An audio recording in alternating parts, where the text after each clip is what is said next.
parti en vacances en se demandant si Max Verstappen n'avait pas tué la Formule 1. La rentrée nous a rappelé qu'il ne fallait jamais avoir d'avis définitif sur ce sport. Oui, Max a remporté sa 9e victoire consécutive en 2023. Mais hier, à Zandvoort, on s'est régalé et ça tombe bien. On va débriefer la 13e manche du championnat du monde de Formule 1. Ravi de vous retrouver les amis, j'espère que les vacances ont été bonnes.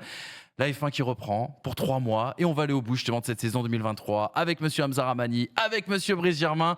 Comment ça va les gars? Bon, plutôt bien reposé des vacances. Très facile à dire quand tu repars dans 2 semaines, mais même pas dans 10 jours. Mais non, ça va. Et vous? On a passé un excellent dimanche. Ouais, c'est vrai. Très très belle course avec la victoire de Fernando Alonso. Donc j'ai passé un super week-end. Est-ce que c'était pas le meilleur Grand Prix de la saison les gars? Est-ce qu'on peut Sans s'arrêter blague. 2 secondes sur le déni là ou pas? Le déni. Non mais parce qu'il m'écoute pas. Non, En parce fait. que- Je parle mais il Excuse-moi, m'écoute pas. excuse-moi, non, excuse-moi, je Il rentre a dans dit victoire Fernando Alonso, Ah, il a pardon, sa excuse-moi. casquette de Non, mais en fanboy fait, là. Excuse-moi. Moi, je vis dans Et un le monde- t-shirt. Dans 3 the secondes, il time parle you have to espagnol. leave the Je vis space. dans un monde. Ah oui, en il est fait, partout. Écoute, je vis dans un monde où il y a le championnat du monde de Formule 1 officiel et puis il y a mon championnat du monde. T'as raison. Et dans mon championnat du monde, Verstappen il prend 5 secondes parce que all the time you have to leave the space.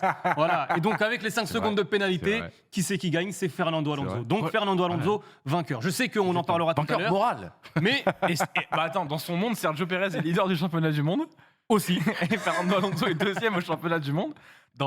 Après Monza, il se pointe avec un drapeau des Asturies sur le dos. Non mais tu sais que si le boss de DAZN nous regarde aujourd'hui, il va le recruter au Mercato. Le Mercato termine le 31 août, je vous le rappelle. Ah non, Alonso a taillé Dazone. C'est vrai. Tu peux nous le raconter d'ailleurs Hamza ça vite fait je sais pas si c'est vrai. J'ai juste vu un Ouais. tweet, mais j'ai pas vu l'extrait. Mais en gros, il a dénoncé entre guillemets la hausse des prix de DAZN cet été. C'est Par fort contre, ça des t'a cafés, pas trop les casquettes, j'ai envie de te dire, sur place ou emporté? Non, on est Oh, ici. On représente le vainqueur du Exactement. Grand Prix des Pays-Bas, monsieur. Et on Mais rappelle, vraiment. le t-shirt et la casquette, c'est nos amis de Slick Collection. Bien sûr, allez sur le site Même pour aussi. aller choper les choses. Toi aussi d'ailleurs, Ouais. oui en effet. On s'est pas consulté, Bravo. mais... Et on doit encore vous faire gagner des cadeaux. Le fameux bon d'achat est toujours en liste. On s'en occupe, c'est promis, d'ici une semaine. Les gars, meilleur Grand Prix de l'année, 4 enseignements. On les découvre tout de suite de quoi on va parler dans cette nouvelle émission. Vous allez le voir, avec forcément Pierre Gasly, le podium. Gasly, le magnifique, acte 4. Et oui, depuis le début de cette émission, Gasly nous a offert à chaque fois des belles performances lorsque le chaos s'invite dans une course de Formule 1. On va en parler, on ouvrira là-dessus. Les taureaux en furie. Les taureaux, bien sûr, de Red Bull, de Max Verstappen qui a été extraordinaire. Le taureau des Asturies, Fernando Alonso qui nous a encore régalé, qui est remonté sur la boîte. Ferrari sous pression avant Monza. C'est une question que j'ai envie de vous poser parce que le week-end a été encore une fois assez dramatique. On reviendra point sur point. Et puis la petite surprise, c'est Liam Lawson. On ne l'attendait pas, en tout cas dans une voiture, dans une Formule 1 ce week-end. Est-ce que cette première a été réussie? On reviendra aussi également sur la blessure de Daniel Ricciardo. Je me permets, le titre n'est pas bon. Normalement, c'est Liam Lawson. Donnez-lui un baquet, et vite. Hommage bien sûr à... Mais il est culotté, hein, parce que... Ouais. Parce qu'il avait défendu juste après. Ah oui, totalement. Il avait Parce qu'il avait défendu dit, juste après. Nick De Vries, je le veux dans un baquet toute l'année. Oui, pour ceux qui n'ont pas la référence, c'est lorsque De Vries avait remplacé quand c'est à L'émission du Monza. Grand Prix de Monza Tout à fait. 2022. Exactement. En Et début on- septembre. Et depuis, de l'eau On a coulé commence sous à les changer ponts. un peu les propos. Je disais qu'il méritait plus un baquet que certains pilotes C'est ça. comme Nicolas Latifi. Mais peu importe. Exactement.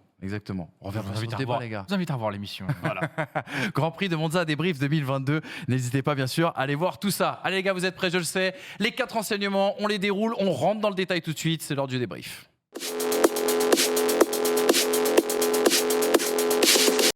Avant de débriefer tout ça, on se rappelle quand même le résultat de la course à l'arrivée des 72 tours du Grand Prix de Zandvoort. La victoire de Max Verstappen sur ses terres, la 9e consécutive. Fernando Alonso qui retrouve le podium après 2 mois d'absence. Gasly retrouve lui aussi le podium. Ça datait pour sa dernière montée sur la boîte, c'était bien sûr du côté de Bakou en 2021.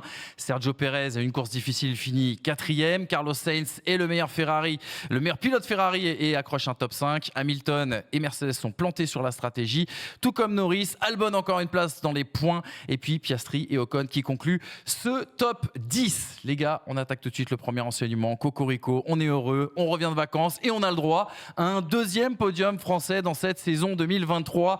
Est-ce qu'on n'a pas eu le week-end référence de monsieur Pierre Gasly, le magnifique acte 4, 4e podium pour notre pilote français qui était pourtant pénalisé par cette Alpine qui manquait de rythme en Q2. Il n'a pas pu sortir de Q2, on s'en rappelle.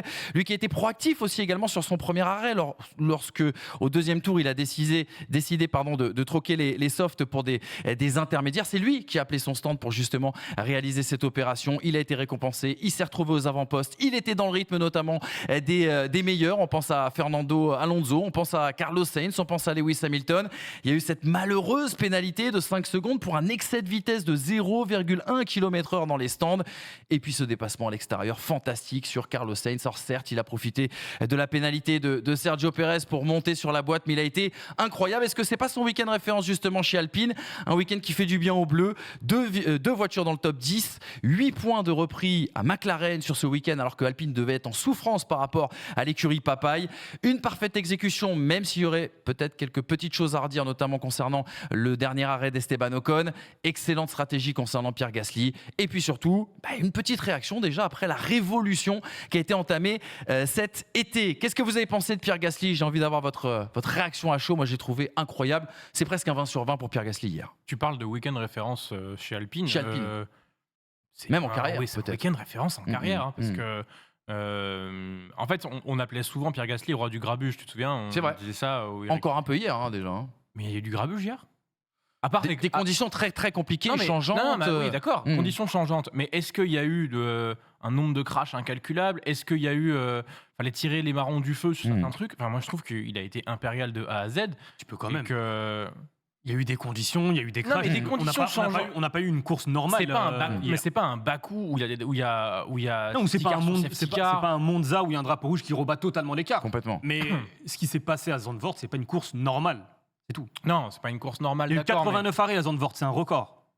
Au Canada 2011, ça n'a pas fait pire? Il y a eu le dernier record, c'était Hongrie 88, Hongrie 2011, 88 arrêts. Purée, bien. Ça change des grands prix un arrêt.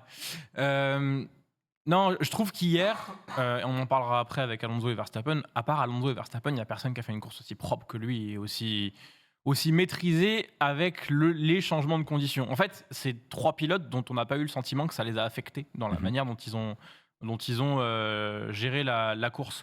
Comme tu l'as dit, c'est lui qui fait son call, sachant que Gasly s'arrête à la fin du tour 1. Il n'y en a pas beaucoup qui rentrent à ce moment-là. On oublie de le dire, c'est pas ceux qui s'arrêtent après qui font le mauvais choix, c'est eux qui s'arrêtent avant qui font le très bon choix. Mais justement, il y a Pérez, il y a Joe, il y a lui, ils sont 5-6. En fait, ce qui se passe, c'est que les premiers, je crois que les 9 ou 10 premiers ne s'arrêtent pas. Et derrière, le premier à s'arrêter, c'est Pérez. Et 60-70% des mecs qui sont derrière Pérez, justement, vont plonger. C'était effectivement le bon choix. Il n'est pas 12e, Pérez. Pérez en début de course. Il est 6e, 7e. Pérez en début de course, il est 7e, autant pour moi. Mais Pérez, c'est le premier à s'arrêter. Piastri ne s'arrête pas, Leclerc s'arrête, Sargent s'arrête. Ils sont plusieurs à s'arrêter, et dont Pierre Gasly. Et Pierre Gasly fait le même call pour les inters en fin de course, puisqu'il est de ceux qui s'arrêtent avant l'arrivée de la pluie. Donc, au niveau stratégique, effectivement, c'est masterclassy ce qu'il a fait et ce qu'ils ont fait. Après, il y a le call stratégique. Mais il faut après se dire qu'il faut l'aligner en course, tout ce qu'il a fait. Et là, ce dont tu parles, pour moi, qui est le plus important, c'est ce qu'il a montré sur Sainz à l'extérieur dans le T1. C'est incroyable. La préparation et le move. Parce qu'il y a la préparation, on l'oublie souvent, ça aussi. La préparation la patience est folle. On rappelle aussi qu'il est poussé par Max Verstappen en début de course. Il aurait pu avoir les nerfs. Et je vais vous relancer là-dessus d'ailleurs, t'as raison. Je veux dire, la course de Pierre Gasly, c'est pas un long fleuve tranquille à bord d'une Red Bull. C'est une ambiance particulière chez Alpine en ce moment. C'est une monoplace qui est pas forcément la meilleure de toutes. Mais en tout cas, dans ces conditions-là, il a prouvé, Pierre Gasly, que Alpine pouvait avoir les moyens de ses ambitions. Parce que la hiérarchie est tellement serrée après Red Bull que si tu te qualifies bien et si tu utilises bien ta monoplace en course, il est très difficile, au vu des écarts de rythme des monoplaces, d'aller te doubler ou d'aller faire une grosse différence par rapport à la qualif ou quoi, tu vois. Là, Pierre Gasly, en utilisant la stratégie comme un vecteur de gain de position, a réussi à se mettre au niveau, désolé, mais de la McLaren et de la Ferrari, et quasiment au niveau de l'Aston Martin, parce qu'il n'était pas loin de Fernando Alonso non plus. Donc, dans ces conditions-là, et avec des circonstances de course convenables, Alpine et Pierre Gasly savent se mettre au niveau. Mais encore une fois, et on l'a dit plein de fois depuis 4 ans, on attend ça sur un championnat. Et c'est beau d'avoir Ocon sur le podium à Monaco, c'est beau d'avoir Gasly sur le podium à Zandvoort, mais en attendant, McLaren, s'ils mettent 15 points par Grand Prix en n'étant pas sur le podium, à la fin, ils seront devant. Et j'ai besoin de voir Alpine faire ça, pas forcément un podium, mais faire ce genre de performance de façon régulière et que ce soit la norme. C'est comme ça qu'ils auront la 4e place du championnat un jour.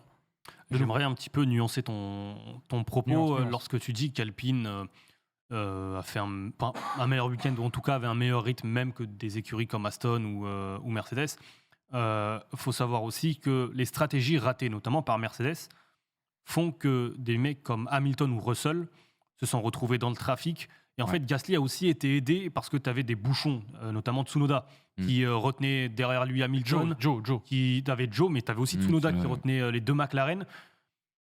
Ce qui fait que tu te retrouves avec un Gasly qui a un écart quand même assez imposant par rapport à ses rivaux potentiels habituels, entre guillemets, ou habituels ou non, finalement, puisqu'on parle d'Alpine. Gasly a fait sa course. Maintenant, moi, je ne suis pas forcément rassuré par le week-end d'Alpine quand, en qualification, tu te fais éjecter. Les deux Williams sont devant toi. Oui, mais Ça, alors, c'est quid des situations inverses Je veux bien qu'on dise que Mercedes était bloqué dans le trafic, mais à ce moment-là, quand Alpine est bloqué dans le trafic et a certainement plus de rythme à développer, on n'en parle pas. On se dit que c'est normal que Alpine soit là. Donc, saluons simplement le fait que, sortie de ce train DRS, sortie de ce trafic, la monoplace jouait avec la Ferrari et jouait avec la Aston Martin. Hors de tout ça. Parce que combien de fois on a vu une monoplace partir derrière, hors Red Bull je parle, et ne pas s'en sortir? Charles Leclerc, quand il parle derrière, il ne remonte pas comme Sergio Perez et comme Max Verstappen.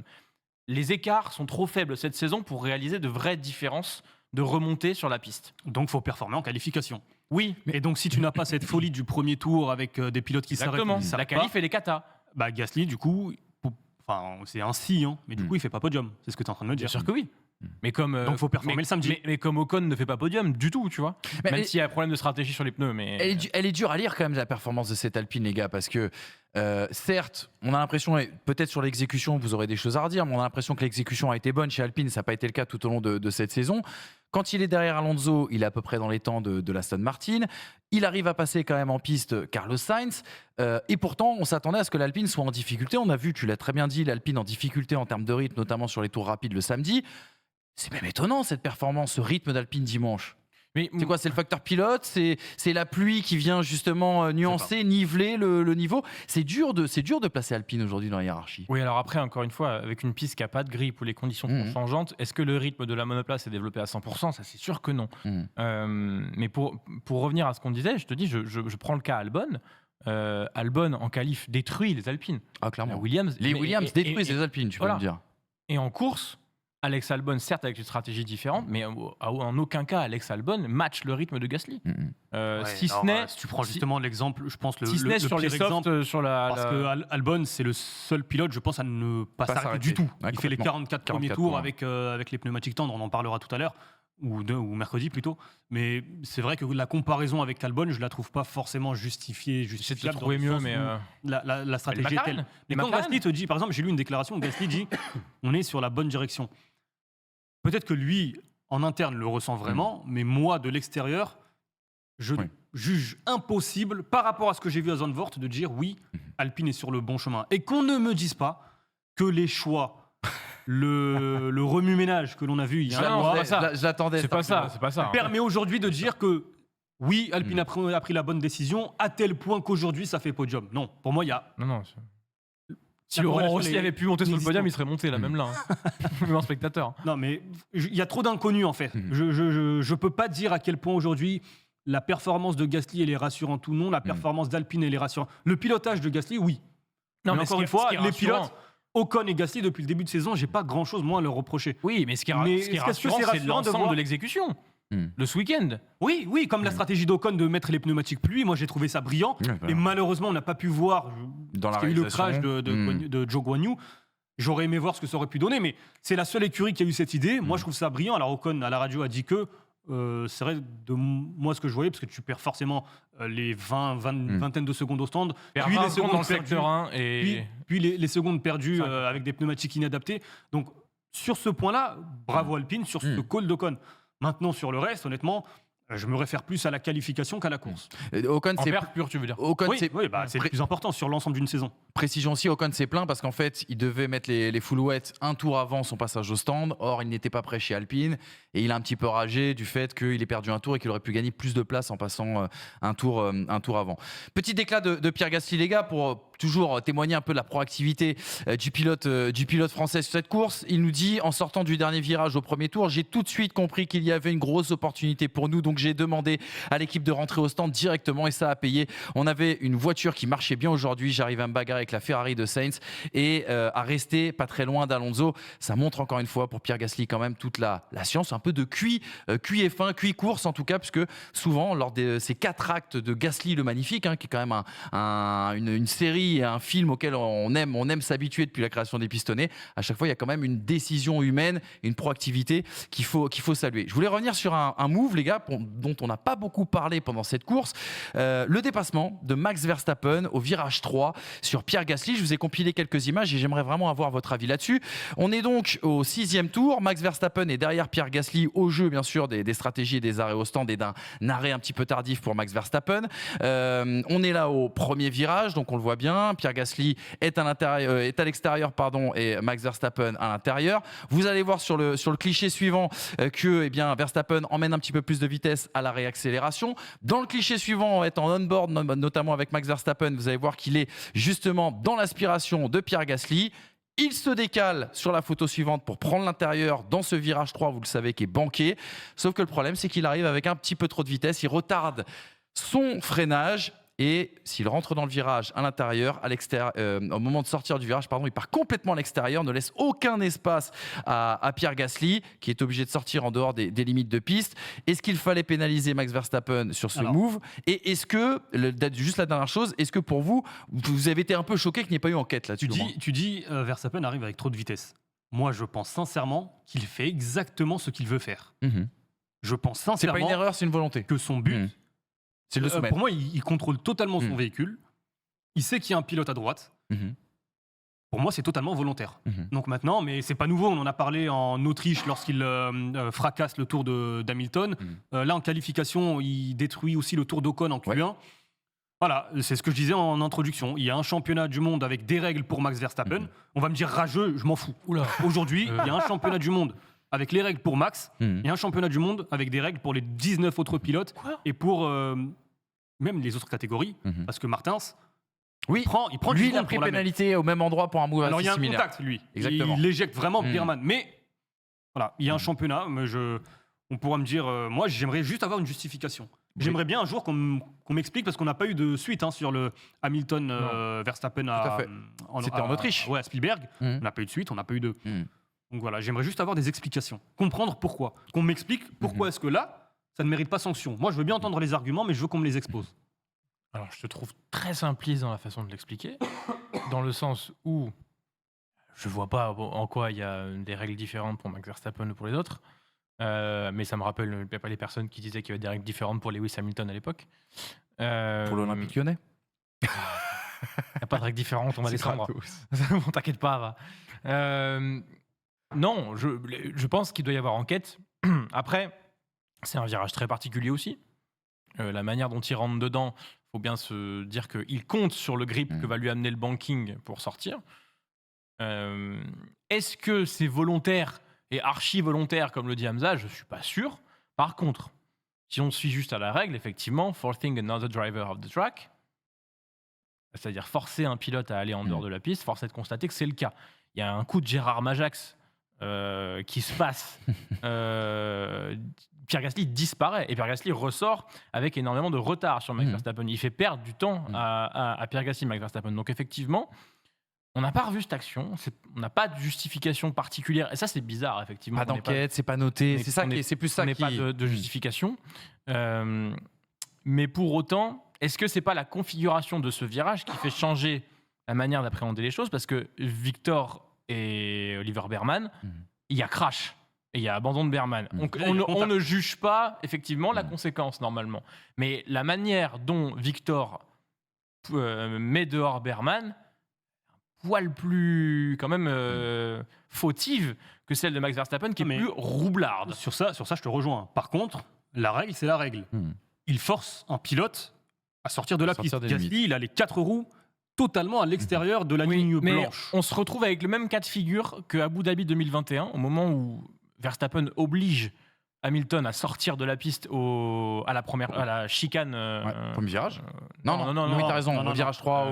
Une droite de retour, à la fin d'une droite de retour. Il le force à sortir de la piste, mais comme Max Verstappen ne met pas une roue dehors, on considère qu'il n'y a pas d'enquête contre Max Verstappen. Et à l'inverse. Mais c'était pas ça le problème. J'y arrive. Et à l'inverse, Lewis Hamilton se fait justice en coupant et en ne ralentissant pas. En tout cas, en ne ralentissant pas assez. Et à partir de là, effectivement, on a l'impression que la FIA juge les actions comme OK, quelle est la conséquence de tout ça? À l'inverse, Victor Martins, et il y avait un commentaire de Julien Simon-Chotan qui était très intéressant là-dessus durant le Grand Prix de F2, qui disait: je pense pas qu'on mette 10 secondes à Victor si Oliver Berman n'est pas out. Et du coup, ça revient à cette idée de est-ce qu'on n'attend pas de voir la conséquence de l'acte pour juger de son importance? En l'occurrence, est-ce qu'il y a des règles différentes pour Max Verstappen, ou est-ce qu'on se dit que même s'il n'avait pas fait ça, les choses seraient les mêmes? Mais c'est pas. Je suis d'accord, mais en attendant, je pense qu'on a beaucoup plus de logique. Ça, c'est pas justifiable. Non, je te dis juste que j'y trouve une logique. Dans le sens C'est une où- logique qui, à mes yeux, n'est Non, mais elle est pas bonne. Elle est pas bonne. On est d'accord sur ce point. Oui, C'est une bien explication, sûr. pas une Ce que excuse. je veux te dire, c'est que tu comprends beaucoup mieux les décisions de la FIA quand tu pars du principe qu'ils ne les appliquent uniquement en jugeant des conséquences. Donc, la conséquence, c'est quoi? C'est que si ce n'avait pas été Max Verstappen, parce que Verstappen, effectivement, l'aurait passé au tour suivant, ou peu importe. Ça avait été Sainz. Gasly avait tenu un tour ou deux. Si ça avait été Sainz, si ça avait été Lawson, qui tu veux, il aurait été pénalisé parce que Ou il y aurait pour lui, au ça moins aurait été enquête. plus difficile. Donc, c'est bien ce que je dis, il y a un championnat Deux du poids, monde deux avec des mesures. règles pour Max Verstappen, parce que lui, le dépassement, il le fait très facilement, qui prend 4 secondes au tour à Sergio Pérez dans des conditions particulières, et un championnat pour les autres. Parce que là, ta justification, ok, je l'entends, pourquoi pas, sur cet acte. Autriche, qualification Hamilton, la conséquence, c'est qu'Hamilton, il est éjecté en Q1. C'est vrai. Voilà. Moi, j'entends, Et vous nous dites on bien verra. sûr en commentaire ce que vous pensez bien sûr de ce L'absence move. de contact Juste aussi, pour hein. finir avec un petit trait d'humour, il y a une conférence de presse hier après la course avec notamment Fernando Alonso et Pierre Gasly. Regardez justement ce que disait Pierre Gasly. Alors Pierre Gasly est interrogé par le journaliste qui lui dit: vous avez eu une belle bataille avec Max, il semble qu'il vous ait poussé un peu loin. Pouvez-vous nous en parler? Les commissaires auraient pu noter une telle situation. Réponse de Pierre Gasly: j'ai terminé à plus de 5 secondes de Max, donc cela n'a pas vraiment d'importance pour moi, cela dépend de combien Fernando me paie, alors nous pourrons en discuter. Et puis il se tourne vers Fernando et puis il fait: alors Fernando, combien es-tu prêt à me donner? Je pige pas. Pourquoi Fernando? Parce que Fernando finit à moins de 5 secondes. Ah, d'accord. Donc s'il y avait une pénalité de 5 secondes, peut-être justement que le vainqueur moral serait devenu le vrai vainqueur. Mais sportif. si la logique de Brice est vraiment appliquée, moi je trouve ça dramatique. Ça veut dire que Bien Gasly sûr. doit forcer le contact pour que Exactement. l'adversaire soit pénalisé. Mais de toute façon, il vous fait on va trop où la sacoche, Mais les gars, faut pas se mettre des œillères. Ça fait combien de temps que ça arrive, ça? Oui, bah, on a le droit de le dénoncer. Ouais, complètement. Mais exactement de la même manière que est-ce que Lewis Hamilton prend 10 secondes à Silverstone si Verstappen n'est pas dehors? Parce que Peut-être pas. on se dit que... Parce que regarde, est-ce qu'ils ont pris une pénalité Verstappen et Hamilton, l'un des deux, à Monza, en 2021? Si, c'est Verstappen qui prend Ah, pénalité. il prend 5 places? Ah ouais. Ah oui, t'as raison. t'as Il raison. prend pénalité. Mais en l'occurrence, à Silverstone, il prend 10 secondes de C'est Hamilton qui est pénalité. Est-ce pénalisé. que il y a 60-40 et 70-30 en termes de fautes? Est-ce que ça mérite 10 secondes? Ou est-ce qu'on lui met 10 secondes pour l'empêcher de gagner parce qu'effectivement Verstappen est dehors? Je vous propose, les gars, qu'on en fera un débat un jour sur les décisions FIA et justement, est-ce qu'on note les conséquences? Et ça a été souvent l'argument de Hamza dans cette émission. Deuxième enseignement, tu l'as dit, Pierre Gasly a été magnifique, mais il y a deux hommes qui ont crevé l'écran hier, c'est Max Verstappen et Fernando Alonso, des taureaux en furie. On a déjà Verstappen qui égale bien sûr le record de Sébastien Vettel, 9e victoire consécutive. Le record datait de 10 ans, de 2013. Verstappen qui a été impérial en qualification, ému devant son public. C'est vrai qu'hier, quand même, dans le body language de Verstappen, on a vu des choses auxquelles on n'était pas forcément habitué depuis le début de la saison. On a vu un petit peu, l'armure se fissurer un tout petit peu, et ça fait plaisir de le voir comme ça aussi. Lui qui nous a quand même encore offert une remontée fantastique, il a repris. Alors, je ne poserai pas la question à Hamza Rahmani parce qu'on manque de temps comme d'habitude. Je ne parlerai pas non plus d'humiliation sur Sergio Pérez, mais quand même les 4 secondes repris sur un tour après son arrêt tardif, crois-moi Hamza, que j'ai quand même un petit peu pensé à toi. La maîtrise, la maestria de bout en bout du Max Verstappen, édition 2023, QV millésimée. Bref, on s'est habitué. Et puis on touchera un mot aussi également de monsieur Magic Alonso, qui a retrouvé le podium, je le disais tout à l'heure, après 2 mois d'absence, qui a été magistral dans le virage 3. Alors, lors de la première édition, c'était le seul qui était parti à l'extérieur au départ et qui, en haut du banking, avait gagné un avantage. Là, cette fois-ci, il nous a offert des dépassements de fou en passant notamment à l'intérieur. Il n'avait pas la meilleure stratégie, il y a eu même un arrêt raté et pourtant, il a réussi à remonter avec un rythme complètement fou. C'est même lui qui prend le point du meilleur tour. Ces 2 hommes sont au-dessus du lot, ces 2 hommes sont dans un autre monde. Alors, sur ce Grand Prix, Oui. parce que C'est le débrief du Grand Prix des Pays-Bas. Encore une fois, si on devait faire les chapeaux, j'inclurais quand même un certain Lewis Hamilton Oui, dans ce forcément. genre de Non, mais catégorie. forcément. Max est sur la saison. Quoi? Max est un peu sur la saison qu'il est seul au monde. Ouais. Oui, mais faut pas dire qu'Alonso est seul au monde. Non, avec mais là, Max on cette débriefe saison. le Grand Prix des Pays-Bas. Ouais, pour ça que je dis qu'ils étaient seuls au mais, Grand Prix. en fait, j'ai l'impression d'avoir eu l'essence même de ce qu'est le racer hier chez les deux. Je vous rappelle quand même qu'il n'y a aucun moment dans la course où on a un replay, ne serait-ce qu'un snap des deux. Il n'y en a aucun qui fait une erreur, alors que Zandvoort, c'est tricky. De base, la piste est tricky. Et si tu peux éviter de parler comme les gens de la communication d'Alpine, si tu peux parler en français, s'il te plaît. Tu veux parler en français. Excusez-moi. Nous sommes une émission française. Ce sont des émissions françaises, nous sommes en France, monsieur. Pâté Gaumont. C'était vraiment un Voilà. penalty gratuit, je suis désolé. Vraiment, Pas gratuit, justifié. ça coupe l'argumentaire. Pardon, ouais, excuse-moi, on oublie tout. Non, vas-y, Hamza, parle, ça me saoule. Non, L'essence des racers, tu nous parles. oui, pardon, des coureurs, du coup, ça te va? L'essence Des conducteurs, pilotes. des conducteurs. Ouais, Tu disais que des Zandvoort conducteurs. est quand même un circuit piégeux. Oui, un circuit piégeux. Je vais prendre la voix de. Comment il s'appelle Roger Julien Ladel. Simon-Chotan. Non, non. Non, je vais parler comme ça, comme à l'époque. En 1947. Non, ouais, la piste est piégeuse de base. Le circuit est plein de sable à Zandvoort. En termes d'appui sur les reprises de gaz, tout ça, on est toujours un petit peu en dévers. On n'a jamais le même poids bien au même endroit sur la balance, sur la monoplace. On a un départ sur le sec. On doit rouler sur la pluie avec des pneus secs. On doit changer de pneumatique, s'adapter à une pluie qui est fine et qui d'un coup s'arrête et se met à sécher très vite. On doit changer de pneumatique, repartir avec des slicks sur cette piste toujours aussi piégeuse. Elle le reste tout autant avec tout ça. On doit repartir avec des pneus slicks sur une piste séchante. Derrière, on doit faire une course qui va être relativement habituelle, c'est-à-dire de rythme pendant 50 tours. Et d'un coup, d'un seul, on doit repasser des intermédiaires au moment où il ne pleut pas pour se préparer à une drache énorme qui pourrait valoir les pneumatiques full wet, comme on a tenté avec Ocon. À aucun moment, ces deux-là n'ont failli. Mais quand je dis failli, il n'y a pas un vibreur de mordu de trop dans les courses de Max Verstappen et de Fernando Alonso. Et pour moi, ce sont les deux seuls, avec un peu Pierre Gasly, même si Pierre Gasly a été moins fulgurant. Mais quand tu vois la remontée de Max Verstappen, qui a 16 secondes de retard sur Sergio Pérez au moment où il ressort des stands, moi, je me dis course gagnée pour Sergio Pérez. Tu te dis vraiment ça? Oui, parce qu'il y a Gasly et Joe qui sont entre les deux. entre les deux, et que je me dis qu'on n'est pas en condition à ce moment-là parfaite pour que Max Verstappen déroule sa Red Bull. On est en conditions changeantes, c'est tricky, c'est piégeux, et il va devoir s'employer. C'est dur de C'est doubler. Zandvoort. Non, j'y crois vraiment. Parce que c'est Zandvoort, et que Zandvoort, les 2 dernières éditions, nous a pas habitués à beaucoup de dépassements. Et en plus de ça, comme dit Manu, on n'a pas le DRS, et on n'est pas en conditions sèches parfaites où il va pouvoir appliquer ça. Il va devoir s'employer, et s'employer, ça veut dire peut-être faire une erreur. L'autre, il reprend 4 secondes à Sergio Pérez. Le premier tour, il reprend 2 secondes 6. Le deuxième, il reprend 4 secondes. Au final, au bout de 3 tours, il est revenu à 7 secondes de Max Verstappen. Et derrière, il aligne 7 dixièmes par tour, secteur, sur Sergio Pérez pour au final revenir sur lui. Alors, il y a un undercut qui se fait avant, mais il revient sur lui en l'espace de 4 tours. Il rattrape un arrêt au stand et une stratégie complètement foirée par rapport justement à Sergio Pérez en l'espace de 4 tours. Ça, c'est côté Max Verstappen. Derrière, il a aligné et on n'a pas besoin d'en parler.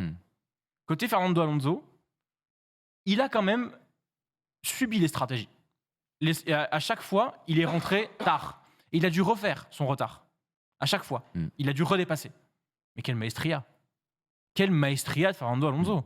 Ce départ, P5, où justement il reprend 2 positions dans le banking. Derrière, il va chercher Norris en slick, sous la pluie, pour reprendre la 2e place. Il s'arrête toujours un tour trop tard, Fernando Alonso, tout le temps. Et pourtant, à la fin, quand il reste plus grand-chose à jouer, c'est lui qui va aller graber Sergio Pérez, parce que Sergio Pérez fait une bêtise, pour aller prendre ce qui se fait de mieux derrière Max Verstappen. Franchement, les deux là, moi, ils m'ont impressionné. Et hier, moi qui déteste Fernando Alonso, mais c'est une des courses où il m'a le plus impressionné. Alors peut-être que c'est une des courses récentes où du coup je suis le plus objectif avec lui parce qu'à l'époque je le détestais, donc je n'arrivais pas à être très objectif. Mais moi là, je tire un énorme coup de chapeau à Fernando Alonso, mais qui reste en F1 et qui nous fasse rêver effectivement, quoi. L'âge de la maturité, comme quoi. Tout arrive. J'ai eu 30 ans il y a 2 mois, tu vois. Incroyable. Ça t'arrivera un jour, tu verras. Je l'espère. Non, mais de toute façon, Brice a dit l'essentiel, a même tout dit. Concernant Alonso, je commence à être un petit peu frustré, en fait. Parce que la victoire qui semblait si évidente en début de saison, on se disait il en aura une cette saison. On a rapidement compris que ça deviendrait de plus en plus compliqué. Et j'ai l'impression, alors forcément c'est compliqué, devant t'as un monstre qui ne commet pas d'erreur, t'as en plus une machine qui est largement supérieure, c'est pas la même division, il n'y a pas de problème. Mais à un moment je me dis Alonso, il va tenter quelque chose pour aller chercher cette victoire, quitte à sacrifier, comme le faisait Max avant d'avoir la meilleure voiture. La saison 2021, je le dis souvent, où il forçait les passages sur Hamilton. Puis Hamilton, lui, dans sa tête, il se disait bon, j'ai un championnat à jouer, c'est pas grave, je lui laisse la victoire. Alonso, c'est un peu ça, je me dis. C'est la saison où il a la possibilité peut-être d'aller chercher une victoire et où il va tenter quelque chose de, je vais pas dire kamikaze, mais d'extrêmement audacieux, peut-être trop, et puis ça passe ou ça casse. Et j'attends encore ce moment où Alonso va jouer la victoire sur des circonstances de course favorables, parce que le drapeau rouge rebat les cartes et permet au peloton de se reprocher. Et pour l'instant, je ne l'ai pas encore vu avec Alonso. C'est intéressant ce que tu dis. Regardez la déclaration de Fernando Alonso justement à l'arrivée de cette course. Il parle justement du restart. Alors, il a dit que sa voiture volait, qu'il y avait un rythme incroyable, qu'il se sentait bien, qu'il se sentait en confiance. On l'a compris en tout cas sur ce tracé si compliqué, dans ces conditions si difficiles. Et il dit à la fin, on va vous le montrer, regardez, il dit j'avais confiance en elle aujourd'hui, j'ai pris du plaisir. Au restart, j'ai tenté quelque chose sur Max, mais il fallait assurer de gros points. Pour toi, t'aurais aimé qu'il y aille un petit peu plus franchement. Les gros points, c'est quoi? C'est terminer troisième. Peut-être qu'il vise le titre de vice-champion en vrai. Franchement, quand t'es Alonso, non, il y a Aston Martin contre Mercedes et contre Ferrari. T'as raison. Est-ce vraiment important pour Alonso? Je parle pas pour l'écurie, pour Alonso. D'avoir du pognon pour développer, oui. Le pognon, ils en auront. À 42 ans, il y a le budget, si à 42 ans il arrivait à battre Pérez et Hamilton, c'est incroyable quand même. Encore une fois, ça n'engage que moi. Je pense qu'aujourd'hui, tu lui offres le choix entre une victoire cette saison ou la 2e place ou la 3e place au championnat. Je pense que, en tout cas, il n'a pas gagné depuis 10 ans. Oui, c'est vrai. Plus de 10 ans. Plus de 10 ans. Je suis pas... Ouais, mais... Encore une fois, qu'est-ce qu'on aurait dit s'il s'était craché, en sachant qu'il s'est craché, je rappelle, à Spa. Ouais, tout à fait. Qu'est-ce qu'on en aurait dit, tu vois? Je pense que là, les éloges et la cote qu'il a sont plus importantes. Tu vois. Après, je comprends le côté victoire qui est important, mais Aston Martin est en lutte féroce avec Ferrari et Mercedes. Si aujourd'hui Aston Martin s'en sort par rapport à Ferrari, c'est parce que tu as Fernando Alonso qui assure ces points-là. Parce que les points, ils sont pas assurés par Stroll derrière.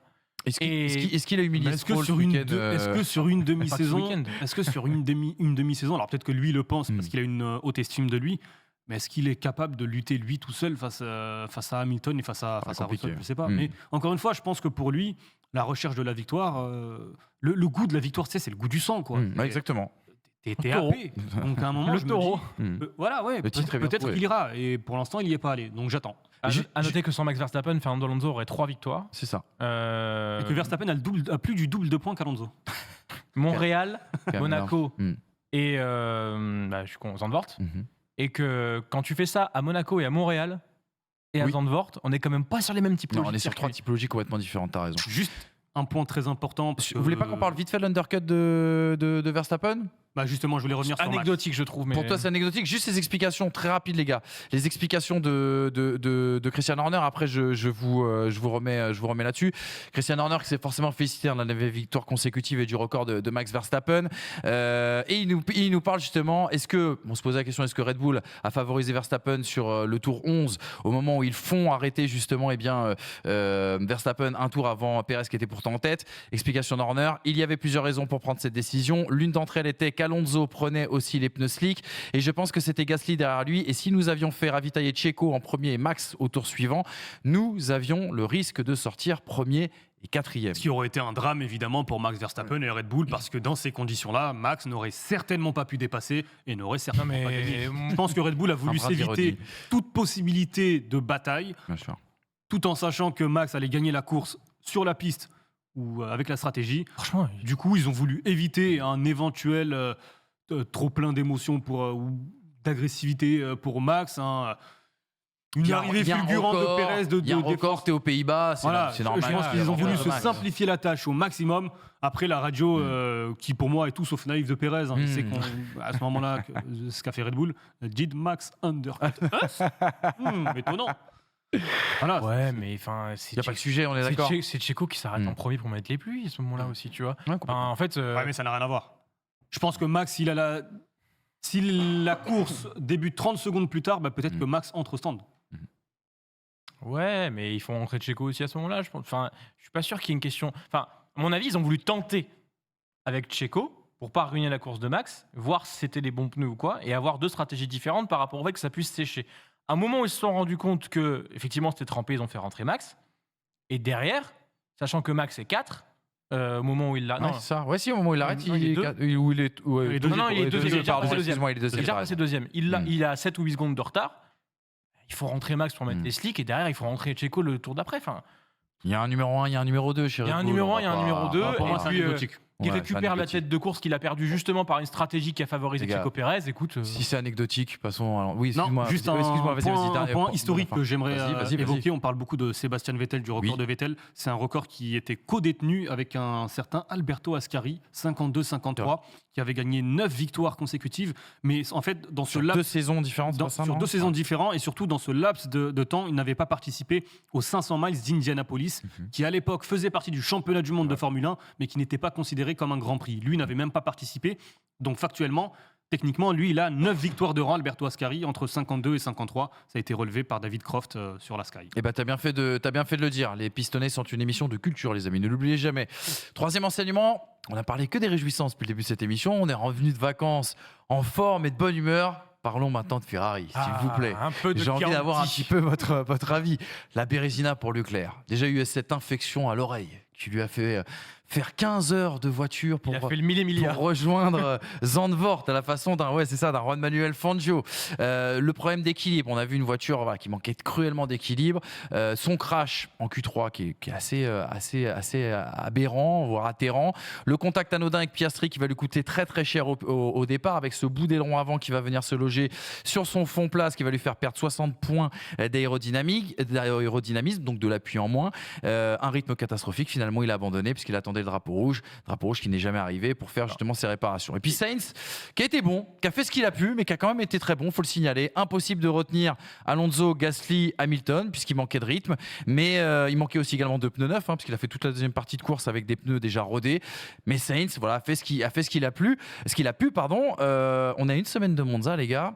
Est-ce qu'il n'y a quand même pas une énorme pression sur la Scuderia Ferrari ou non? Zandvoort, c'est un épiphénomène puisqu'on savait que la Scuderia ne marcherait pas sur cette typologie de tracé. Tu sais, quand Ferrari est toujours sous pression. Ouais, mais quand tu dis il a fait ce qu'il a pu, en fait, c'est le résumé de leur saison. Ils font ce qu'ils peuvent. Ils voient comment le package réagit dans le Grand Prix où ils sont et ils en font ce qu'ils peuvent. Mais des fois, ça mène à des P2 de Charles Leclerc, rarement suivi par la P3 de Carlos Sainz d'ailleurs, faut préciser. Faut le dire. Et en même temps, mais ce qui est très drôle, c'est quand la voiture est là, Charles Leclerc est là. Quand la voiture est pas là, c'est Sainz qui marque les points. C'est ça. Ce qui prouve qu'il y en a un d'un côté qui n'a pas accepté cette mentalité de jouer la P5 et P6 et qui est encore sur l'année dernière, qui est Charles Leclerc. Parce que dès que ça va pas, il tente, il surconduit, il surrègle et au final, il se passe des choses. Et de l'autre côté, tu as un mec comme Carlos Sainz qui est plus un pilote de deuxième pilote entre guillemets, qui quand la voiture Je veux dire est- de deuxième zone. Hein. Je vous dis juste ce qui s'est passé dans son cerveau. ça parle pour moi maintenant. Ah, tu l'as bien, bien, c'est c'est tellement bien. fort. On se que- connaît suffisamment. Non, j'avais un nom anglais, d'accord, j'allais dire top of the rest justement. Qui va assurer les points quand la voiture n'est pas là. Et au final, on se retrouve avec 102 pour Sainz, 99 pour Leclerc, et ça se joue comme ça. Charles Leclerc, c'est 18 ou 0, j'ai l'impression qu'il met comme point, ou 15 ou 0, alors que Sainz, c'est 8, 6, 4, 6, 8, etc. Mais à bout d'un moment, le fait de faire ce que tu peux, est-ce que ça correspond à la Scuderia Ferrari ? Ben non. Et il faut être clair, on est au 13e Grand Prix de la saison, et Ferrari n'a toujours pas capté sa voiture. Elles ne comprennent toujours pas sa voiture. Je parlais au Canada, on en parlait comme ça aussi, du fait que Ferrari, enfin, avait l'air de comprendre sa voiture. Non, Ferrari avait juste trouvé un circuit sur lequel son package et ses réglages fonctionnaient. Mais pour autant, il se pointe en Hongrie en pensant qu'elle va marcher, elle ne marche pas. Et il se pointe à Zandvoort en pensant qu'elle n'a pas marché. Charles Leclerc améliore tous ses secteurs et de quoi faire deuxième ligne au moment de la qualif, se sort. Derrière, il y a cet imbroglio en course où justement il tue son fond plat. Carlos Sainz a un très bon rythme en début de course. On sait que les Ferrari normalement ont un meilleur rythme en fin de course. Et là, elle s'écroule en fin de course. Je sais pas comment analyser cette voiture. Elle est je vais dire un truc bête et qui est digne des plus grands comptoirs de café, mais elle a ensorcelé cette caisse.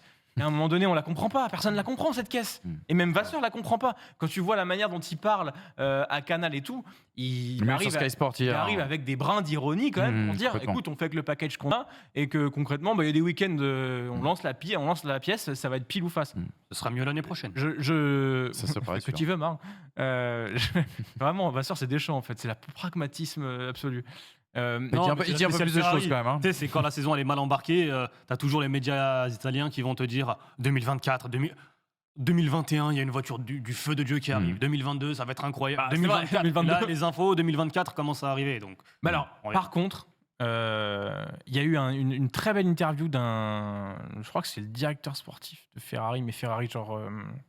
La marque. quoi. Oui, la marque, qui explique que depuis 10 ans, Ferrari s'obstine à répondre à la pression. Et que l'urgence du résultat les oblige à faire des choix court-termistes. Et que l'arrivée de Frédéric Vasseur avait changé ça dans l'écurie, et que s'il ne performait pas aujourd'hui, c'était pas grave. Et au final, s'il y a un truc qu'on voit quand même chez Ferrari en lueur d'espoir, c'est que ni Vasseur, ni Leclerc, ni qui que ce soit ne semble particulièrement plus fébrile que d'habitude T'as pas cité ça. vis-à-vis de ses résultats.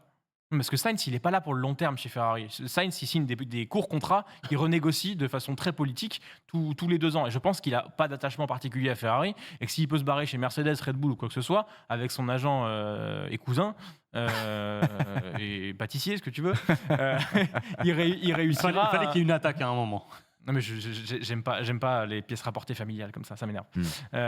Qu'est-ce que t'as contre la famille Mbappé ? Oh, pardon, excuse-moi. Non mais je trouve que c'est de la picasserie, mais bon, c'est pas grave. Benga, ouais, c'est ça. Bref, tout ça, c'est purement personnel. Ça te fait du bien les ouais, vacances. j'aime bien. C'est purement personnel. Mais en même temps, il est bon parce qu'il gère quand même pas mal la carrière de Carlos Sainz. Qui aurait cru qu'il allait chez Ferrari. Bref. Tout ça pour dire que j'ai quand même l'impression que l'arrivée de Vasseur a amené quelque chose, c'est cette feuille blanche, elle est réellement blanche. Pas cette feuille du « oh, faut qu'on se dépêche ». Parce que la Gazzetta va encore pondre des trucs sur nous et on est Ferrari, on ne peut pas se permettre. Vasseur est arrivé en disant « on est Ferrari, mais on n'est pas Ferrari de 2000 » et que pour revenir au niveau du cabrage de 2000 du cheval, il va falloir faire beaucoup mieux que ça et sur le long terme. Et je sais pas, j'ai quand même ce sentiment que même si c'est cata, même s'ils ne comprennent pas leur voiture, la voiture, c'est pas la faute de Vasseur, c'est la faute de l'ancienne direction pour le moment. Et du coup, on va remettre les choses à plat, on la comprend pas, mais c'est pas grave. Par contre, les prochaines, on les comprendra.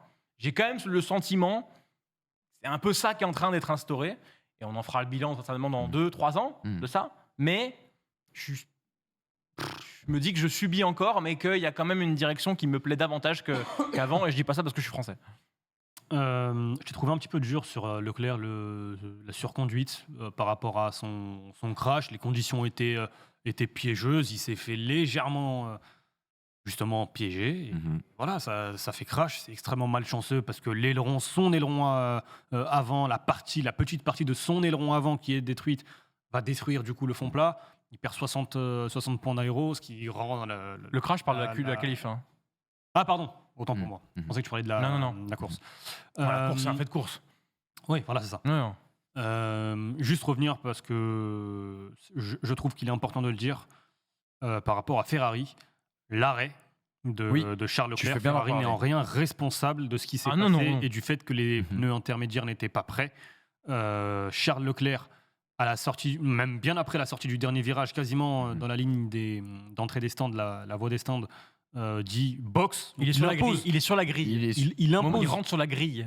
Il impose son arrêt. Il dit pas est-ce que je peux m'arrêter. Donc là, moi je trouve que souci est bien fait de la part de Leclerc parce que l'urgence fait que box. On a à peine le temps d'essayer de le convaincre de c'est peut-être pas le bon choix. Là, parce qu'on se pose des questions sur la météo, si je comprends bien la radio. On se pose la question en fait, chez Ferrari, on se demande si justement c'est pas un inverse passager, si on doit pas. Mais chez tout le monde, connu pour tout le monde. Complètement. Et à ce moment-là, dans le box, on voit que Leclerc est en train d'entrer, sauf que personne n'est prêt. Là où effectivement, on peut reprocher éventuellement un petit quelque chose, c'est Ferrari. On voit qu'il pleut. Il faut au moins que les gens... mecs sur les pneus. Voilà, exactement. C'est la seule petite chose que l'on peut reprocher, mais on peut pas. Ferrari n'est pas coupable du fait que Leclerc s'arrête et qu'à ce moment-là, les pneus ne sont pas prêts. Il n'y a pas de débat là-dessus. À mes yeux, il y a un débat sur les réseaux. Hein. Ça a été enflammé même. Hein. Mais à mes yeux, Leclerc n'est pas non plus responsable. En fait, pour moi, il n'y a pas de faute. Oui. Ça veut dire que Leclerc, lui, c'est le pilote. Il voit ce qui se passe en piste. Pour lui, il faut s'arrêter. Le fait est qu'il le dit extrêmement tardivement, mais et il le dit, et je pense qu'il a raison, il perd moins de temps en perdant justement ses 10 stands au stand qu'en faisant un tour supplémentaire. Donc à ce moment-là, c'est le bon choix de Leclerc. Il perd quasiment 15 secondes sur Pérez. C'est le bon choix de Leclerc. Et Ferrari n'est pas coupable de ce qui s'est passé. Non, parce qu'au final, il ressort en gagnant des places. Ouais, de cette histoire. C'est ce que dit Fred Vasseur. Regardez, c'est intéressant que tu dis ça, Hamza. Le seul regret, c'est que Pérez, il ressort en tête et que lui, il s'arrête juste derrière Pérez. Je crois. Ou peut-être qu'il y a un deuxième pilote entre les deux. Il serait sorti 3e si c'était bien passé. C'est ça. C'est le seul petit regret. Pérez, Gasly, lui. Voilà, c'est ça. C'est Gasly qui manque. Oui. Regardez cet échange avec justement sur Canal+, Charles Leclerc qui est venu en premier au micro de Canal+, qui dit « Nous aurions pu optimiser, c'est sûr que j'ai envoyé le message un peu tard, je savais malgré tout que nous allions gagner des positions car il pleuvait vraiment fort. Il faudra maintenant comprendre pourquoi nous avons perdu autant de temps.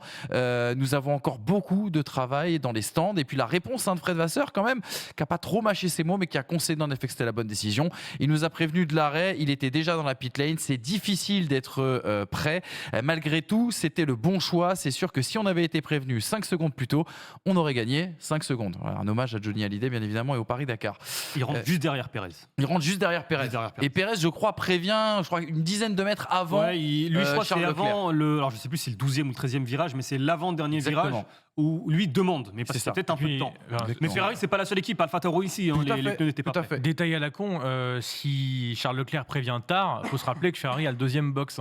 Donc, ça veut dire que ça vient très vite. C'est pas comme si c'était au bout de la pit lane. Parce que mine de rien, ces 10 secondes de pit lane, ils peuvent tout changer. Parce que j'ai aussi lu que Red Bull, justement, était prêt, mais parce que Pérez a commencé à s'interroger bien plus tôt. Complètement. C'est pour ça. Exactement. On peut justifier. Donc, et c'est Ferrari, je veux bien. Binotto, c'est un chouette. Et c'est toujours là, facile. En tout cas, Ferrari n'est c'est pas à mettre au crédit de Sergio Pérez. Complètement. C'est à mettre au crédit de Sergio Pérez. Oui, totalement. Et c'est toujours facile de dire après coup, ouais, mais ils n'étaient pas prêts. Ils auraient pu prévoir le coup en avance en voyant qu'il pleuvait. Ça va très très vite en Formule 1. Les gars, 4e et dernier enseignement. Impossible de ne pas parler d'un peu d'actu, parce que Daniel Ricciardo s'est blessé ce week-end, ça c'est quand même la tuile pour Alpha Tauri. Liam Lawson a fait ses grands débuts. On regarde avec ce tableau justement le récap de ce grand week-end. L'accident aux essais où en fait Daniel Ricciardo évite au virage 3 Oscar Piastri qui était sur le haut du banking, donc il est parti directement se mettre tout seul dans le mur. Fracture du métacarpien à la main gauche. Alors il a été opéré par le docteur Javier Mir du côté de Barcelone, docteur bien connu et chirurgien bien connu du côté du MotoGP. Et de Stroll. Tout à fait, qui avait remis Stroll en Cannes en début de saison. On a passé les coups de fil à des médecins du sport qui nous ont dit fracture du métacarpien à la main. Normalement, c'est out 10 semaines pour quelqu'un de normal, 12 mois, quelqu'un qui n'est pas sportif de haut niveau. On évoque un retour dès le Grand Prix de Singapour. On a même une connaissance, monsieur Lucas Parlefin, qui une fois a tapé dans une porte, ça vaut ce que ça vaut, et qui en a eu pour un mois. Bon, bref, on passe. J'ai les infos supplémentaires qui sont sortis pendant l'émission. Vas-y. Donc, selon le chirurgien qui a opéré justement Daniel Ricciardo, la fracture est plus complexe que prévu. Et selon Helmut Marko, ce n'est pas une fracture qui est nette. Et par conséquent, la manière de récupérer ça est plus longue. Et Helmut Marko a annoncé ce matin que les choses s'annoncent mauvaises pour au moins 2 courses. Ouf. Donc le retour pour le moment prévu Après de Daniel Singapour. Ricciardo, c'est Japon, fin septembre. Exactement. Et le problème, c'est que Singapour, en plus, c'est un circuit particulier. C'est pas Monza. Ah oui, complètement. Il y a- Dans il y a- des conditions J'ai dit, il y a particulières. une vingtaine de virages, du coup, moins, parce sûr. qu'ils ont supprimé ce qui faisait le charme de Singapour. Tous ces pilotes qui rentraient dans le petit muret, là, juste avant le passage sous les tribunes du stade. Parce que maintenant, c'est une ligne droite. Mais ouais, c'est vrai. compliqué de revenir là-bas. Tuile énorme pour Daniel Ricciardo. J'ai adoré d'ailleurs la phrase d'Helmut Marko qui a dit, je crois que c'est Laurent Dupin qui lui pose la question, qui lui dit, ou Naomi Schiff qui lui dit, mais vous pensez qu'il peut revenir dès la prochaine course? Helmut Marko qui dit, si c'était un pilote MotoGP, oui, il serait revenu à la prochaine course, il mais ça semble pas être lui, le lui. cas. On Il est rappelle quand même Non, qu'on mais- parle d'un homme qui voulait, au moment du Covid, enfermer tout le monde et les Faire un camp, contaminer. faire un camp de covidation, on va dire Faut ça. pas toujours l'écouter. On va dire ça comme ça. La tuile énorme quand même pour Daniel Ricciardo. On attendra de savoir ce qui va se passer. Liam Lawson donc a découvert la Formule 1 dans des conditions quand même assez particulières, sans expérience sur une piste piège, dans les pires conditions, en plus changeantes, que ce soit en qualification et en course. Il termine quand même devant Tsunoda. Alors Tsunoda a été pénalisé. Tsunoda avait une stratégie osée et a passé la plupart de la course quand même devant son coéquipier. Il y a ce déplacement sur Leclerc. On en a parlé. Leclerc, il lui manquait 60 points d'aéro, donc il luttait pas, on va dire, à armes égales. Mais quand même, est-ce qu'on peut pas parler d'une première réussite pour Liam Lawson, les gars? Est-ce que vous avez été impressionné? Totalement. Alors, donnez-lui un baquet vite. Ouais. Non, mais en Marche fait, sur les œufs. les conditions font qu'il était extrêmement compliqué. En fait, ce Grand Prix avait tout pour être catastrophique, mais pas dans le sens performance. Ça veut dire, il arrive le samedi matin, les conditions sont délicates en essai libre 3. Il pouvait se cracher. Ouais, c'est vrai. Il ne s'est pas craché, mais en même temps, il devait vraiment rouler sous la pluie pour apprendre la piste, qui est l'une des pistes les plus compliquées de la saison, pour apprendre la monoplace. Et puis derrière, La F2 n'est pas roulée, je crois, à Zandvoort. Ah si, j'ai si, une bêtise, excuse-moi. puis ensuite à la qualification, où forcément, tu arrives dernier, mais il n'est pas ridicule en termes de chrono. Il n'est pas 2 secondes derrière le 19e. Et puis derrière, tu as la course où, conditions extrêmement difficiles, tu pars sur le sec avec des pneus secs, il pleut, ça ressèche, il pleut, je crois qu'il fait 5 arrêts au total en comptant le drapeau rouge, 5 ou 6 arrêts même.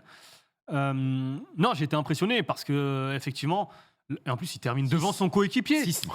Tsunoda a été 6 arrêts. Tsunoda a été pénalisé. Non, mais plus sérieusement, avec ce drapeau rouge, ça le remet un peu en jeu. Il termine devant Magnussen, il termine devant. Voilà, après, on ne peut pas vraiment le juger sur beaucoup de choses. Tu peux dire qu'il a le meilleur tour par rapport à Tsunoda, un meilleur tour par rapport à Magnussen aussi. Il y a 2 ou 3 autres pilotes, mais dans quelles conditions, quand ça a été fait. Donc, il n'y a pas vraiment de possibilité de juger la performance pure. Par contre, moi, ce que je note, c'est que sur ce circuit, dans les conditions extrêmement compliquées, avec une monoplace qu'il ne connaissait pas, le mec, il performe au point de terminer la course et de ne pas commettre d'erreur. C'était le plus important, ne pas cracher la voiture, ne pas commettre d'erreur, ne pas détruire sa confiance. Et là, il va arriver à Monza avec effectivement une confiance supplémentaire, un apprentissage de la monoplace qui sera moindre. C'est plutôt intéressant ce qu'il propose. Je pense qu'il n'y a pas grand-chose d'autre à rajouter que ce qu'a dit Hamza. J'en attendais rien du tout. Je me disais, Liam Lawson, ça termine pas la course. Je me suis vraiment dit ça par rapport, 1, aux conditions, Même 2, en la qualif, séance d'essai, 3, le circuit. Et exemplaire, hein. Mais exemplaire. Moi, j'attends ça d'un rookie, en fait. J'attends qu'il apprenne pour lui avant de vouloir prouver pour les autres.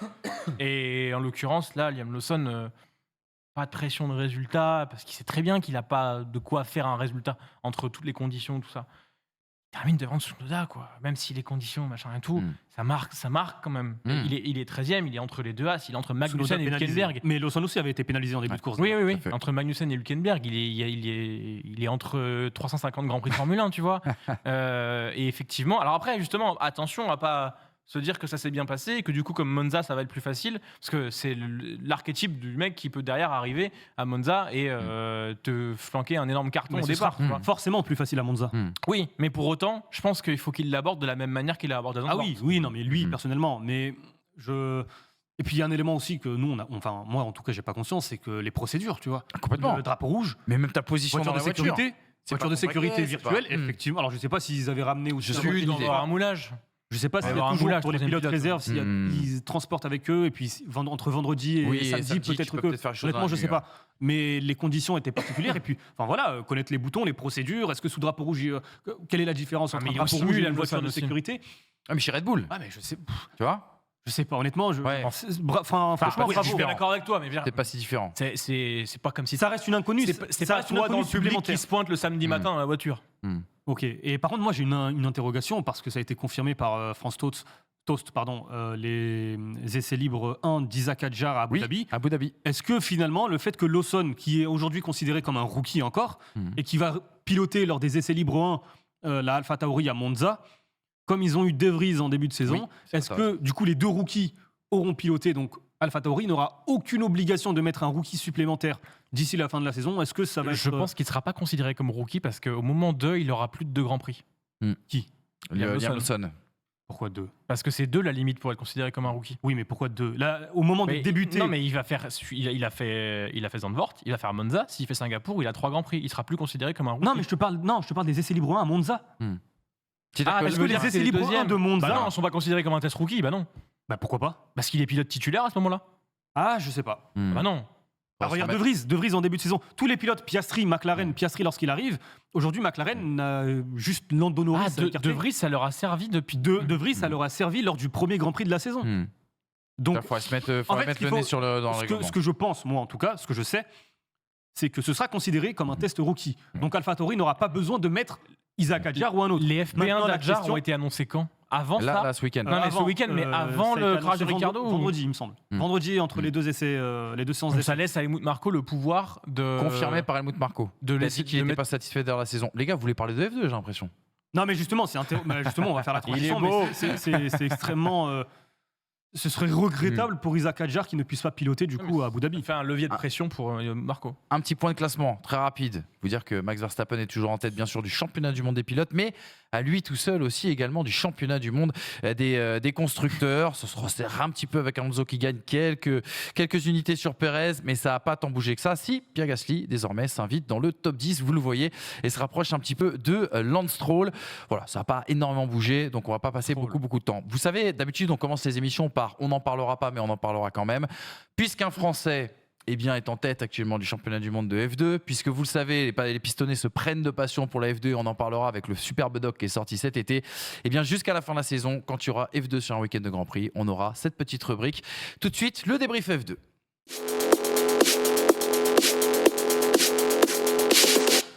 Voilà, l'idée c'est qu'on va s'offrir à chaque fois 5-10 minutes pour revenir sur le week-end F2. Cocorico, là encore une fois, un Français s'est imposé. Un Français dont on n'a pas parlé d'ailleurs beaucoup depuis le début de cette saison, qu'on avait pourtant rencontré du côté du Castellet l'année dernière, c'est monsieur Clément Novalak.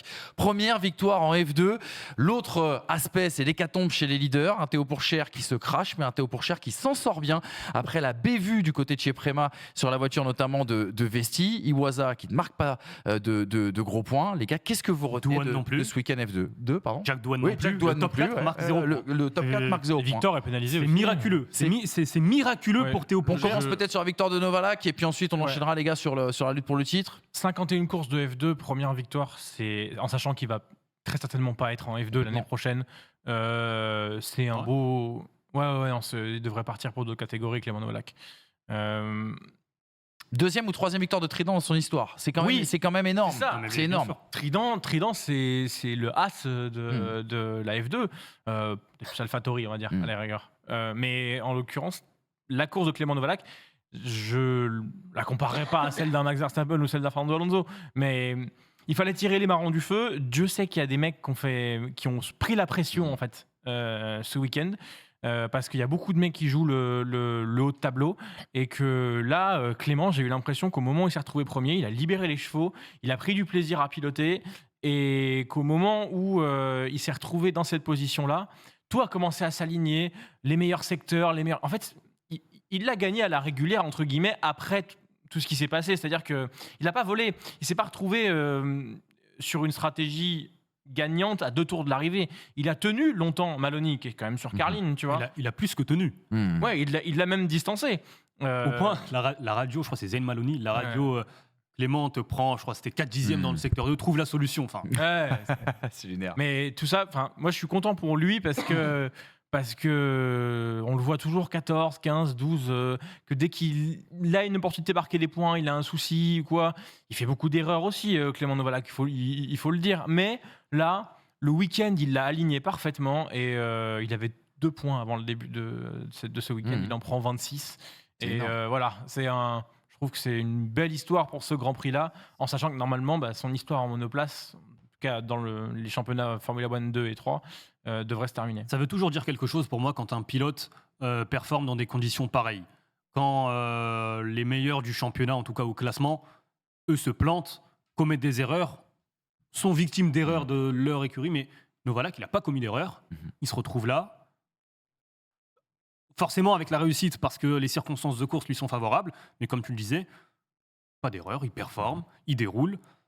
Il accentue son écart sur Maloney, sur Crawford. Bon, chapeau, franchement, course course référence peut-être pour lui en F2. Bravo à lui. Clément Novalak est bien sûr invité dans les pistonnés. C'est vrai qu'on vous en a moins parlé que Isaac Hadjar, moins parlé que Victor Martins. On a eu l'occasion, ou Théo Pourchaire, on a eu l'occasion de le rencontrer au Castellan. On avait beaucoup échangé. C'est vrai que c'est un garçon qui est très très intéressant. On avait évoqué son cas lors de l'émission F2. On avait tout à fait, tu as raison. Et on rappelle aussi que c'est un garçon qui n'est pas passé par la filière FFSA, qui a un parcours un petit peu différent. Ce pourquoi il n'est pas dans le reportage dont je vais vous parler dans quelques instants. Mais avant de parler du reportage, parlons de cette hécatombe des leaders et un Théo Pourchaire qui... En fait, les gars, je ne sais pas quel est votre sentiment à l'arrivée de cette course, parce qu'on a l'impression que Théo pouvait faire un énorme coup à quelques courses de la fin de ce championnat, et que mine de rien, il s'en sort quand même extrêmement bien. Mais c'est miraculeux. Mais dans l'impression... C'est miraculeux qu'il ne perde pas de points sur ce week-end, mais sur l'ensemble de son week-end, parce que déjà vendredi, la qualification ne tourne pas forcément en sa faveur. Samedi, tu pars en pôle. Il y a ce problème là aussi, manque de chance. Sauf que il n'y a pas de points marqués, donc là, Vesti ne reprend pas de points. Et puis dimanche, le crash qui l'emmène... alors qu'en plus, le début de course lui est favorable, puisque Vesti se plante au premier virage. Au premier virage, il est sorti. Donc il le passe. Il passe plusieurs pilotes, dont Martins aussi. Il se retrouve en très bonne position. Et effectivement, il se plante au moment où il passe les médiums. Oui, il passe Hadjar dans les stands. Et là, d'un coup d'un seul, il se retrouve dans le mur. Sincèrement, médium froid. Il est, je le dis, il est béni des dieux de se retrouver après Zandvoort, à ne pas perdre de points, ni sur le deuxième, Vesti, ni sur le troisième, Iwasa, ni sur le quatrième, Jack Doohan. Après cette opération comptable, on peut aussi dire, Brice, Fred Vasseur, vous l'a dit à tous les deux d'ailleurs, au Grand Prix de France au Castellet l'année dernière, champion de F2, c'est un minimum. L'impression sera jugée. Quelle impression ça laisse ce week-end? Alors, justement, je me posais la question, moi, ce week-end. T'appelles Brice? C'est Vasseur qui nous le disait. Est-ce qu'aujourd'hui, chez Sauber, on a les mêmes demandes qu'à l'époque avec Vasseur? Ça, je sais pas. Mais si Joe est réellement menacé par rapport à son problème financier, est-ce que Pourchaire entre dans la danse? Mais sachant que c'est Drugovic qui tient la corde visiblement parce qu'il amène des budgets. Des capitaux brésiliens. Et du coup, après, à quoi ça sert d'être pilote réserve et de fonder une académie, quoi? J'ai du mal à comprendre. Et si tu le places pas quelque part... Après, ça en dit long peut-être sur le prochain projet Sauber de l'année prochaine, avec l'exemple du naming Alfa Romeo. Voilà. L'exemple qu'on avait avec Alpine aussi avec Piastri, c'est que tu formais un pilote pour au final ne pas arriver à le placer jusqu'au moment où tu le perds. Bon, là, en l'occurrence, le talent de Piastri était reconnu de tous. Je pense que Théo a encore quelques personnes à convaincre, pas forcément dans sa famille chez Alfa Romeo, mais effectivement, en termes d'impression... plus ça va, et plus je me dis que cette saison, il y a des erreurs que je ne voyais pas les saisons où un George Russell était champion, où un Charles Leclerc était champion, où un Lando Norris performait, où un Gasly était champion. Enfin, là, on a quand même une sensation que c'est à celui qui fait pas d'erreur qui va être champion. Théo n'a qu'une victoire cette année. Vesti en a beaucoup plus. En fait, la régularité lui permet, mais c'est sa gestion en fait de la saison. C'est que aujourd'hui, je trouve que sa saison elle est totalement différente des précédentes, dans le sens où avant il était moins étincelant. Oui. Là aujourd'hui, il est dans la recherche des gros points. Si je suis deuxième, je prends les points de la deuxième place. Si je suis quatrième, en Belgique, ce qu'il fait. Mais le paradoxe, c'est que tu attends justement cette attitude-là hier dans une course à grabuge, quoi. Et que c'est là où c'est ça. C'est-à-dire que tu le veux pas étincelant hier. Hein. Hier, ramène la voiture à la maison, prend 15-18 points, mais était quasiment assuré d'être champion. Tu auras à ce moment-là 30 points d'avance. Enfin, là, mais bon, après, encore une fois, médium froid. Là où tu parles de béni des dieux, mais attends, on parle de Zandvoort, Belgique avant. Oui, Ça fait 2 courses de suite. Hein, ah, mais Vesti a un chat noir. Il y a un chat noir dans la voiture. Il faut retirer le chat noir de la voiture de Vesti. Après, là, Vesti, en l'occurrence, c'est lui le responsable sur son. Des Nordiques dans une voiture rouge, généralement. L'arrêt au stand. Effectivement, l'arrêt au stand, c'est Les incroyable. deux roues, quand même. Les deux pneus, les deux pneus Il a arrière. fait une Buemi reverse. Non, mais c'est fou ce qui se passe. Honnêtement, c'est pour ça pourquoi je pense vraiment. Maintenant, la chance, elle est de son côté. Il était 15e ou 13e. Faut pas, faut pas non plus trop provoquer la chance. Il va falloir performer à Monza et puis derrière préparer tranquillement Abu Dhabi. Mais franchement, oui, c'est extrêmement bienvenu. On rappelle deux derniers rendez-vous. Tu l'as dit en filigrane. Monza la semaine prochaine. Et Abu Dhabi en fin de saison. Surtout que la stratégie aussi bien de Pourchaire que d'Adjar, qui était du coup sur la même, elle est gagnante de faire l'overcut sur les pilotes. Il y avait Crawford, il y avait 2 ou 3 autres pilotes. Enfin, tout était idéalement placé. Honnêtement, ouais, tu sors de ce Grand Prix, c'est extrêmement rageant. Après, mettons-nous en perspective que Zandvoort a piégé énormément de monde, quoi. Théo ne fait pas une erreur de débutant sur cette course. Il suffisait d'un tout petit peu de gomme sur la partie humide pour qu'au final, avec des médiums froids qui sortent des stands, je rappelle qu'ils n'ont pas de couverture chauffante quand même, et que pour les faire chauffer à Zandvoort, ça va être extrêmement compliqué avec 15 degrés de tempête-piste. L'erreur, il y a beaucoup de monde qui l'a faite. Il n'a pas fait l'erreur au premier virage que Vesti a faite, qu'Iwasa a faite, que 7 ou 8 pilotes ont faite. Il s'est fait piéger ailleurs, mais c'est pas comme si c'était une chèvre d'avoir fait ça non plus. Non, c'est pas ce qu'on dit. Hein. Il s'est fait piéger. Ça a été lu sur les réseaux sociaux, oui, voilà, mais c'est pas sur ce plateau qu'on dirait. Je le dis de façon générale. Juste qu'il faut remettre les choses en perspective. Ils n'ont pas de couverture chauffante, des pneus froids, en fait, ça ne tourne pas dans ces catégories-là. Et que du coup, ils sont une quinzaine à avoir fait des erreurs ce week-end-là. L'erreur de Théo, elle, lui est fatale. Juste une dernière question, si notre public a la réponse. Il va bien, en fait. Je ne peux pas demander. Isaac Adjar, sur cette situation-là, il passe. Après le crash de Pourchaire, il passe de la 3e place à la 9e place. Comme on a une réalisation extraordinaire, encore une fois, ce week-end, je ne sais pas pourquoi Adjar est passé de la 3e à la 9e place. Donc si quelqu'un a la réponse, n'hésitez pas à nous le mettre en commentaire. Et s'ils ont la séquence vidéo, surtout ils nous l'envoient, ce sera avec plaisir. On parlait de séquence vidéo, on parlait de F2. J'espère que vous avez eu le bon goût d'aller voir le blockbuster de cet été. Le blockbuster de cet été, c'est pas Gran Turismo, bien sûr, avec Madame Jerry Halliwell, ou ni Barbie, ni Oppenheimer. C'est bien sûr FFSA, la fabrique des talents. Premier reportage écrit par les pistonnés, produit par Winamax. Si jamais vous n'avez pas vu ce très très beau, cette très très belle réalisation, 45 minutes en immersion avec Théo Pourchaire, avec Isaac Adjar et avec Victor Martins, en stage sur des pistes de rallye, sur une WRC2 notamment, eh bien j'espère que cette bande-annonce vous donnera envie. Conduire, c'est la chose la plus facile. Ce qui est plus difficile, c'est la tête. J'ai le sang chaud, je peux vite monter dans les tours. C'est vraiment celui qui en veut le plus, qui travaille le plus dur, qui est le meilleur, qui gagne. Là, tu passes la 3, là. Certains baquets risquent de se libérer en 2024. Pour moi, les 3 ont une opportunité pour 2024 selon le résultat de cette saison 2023.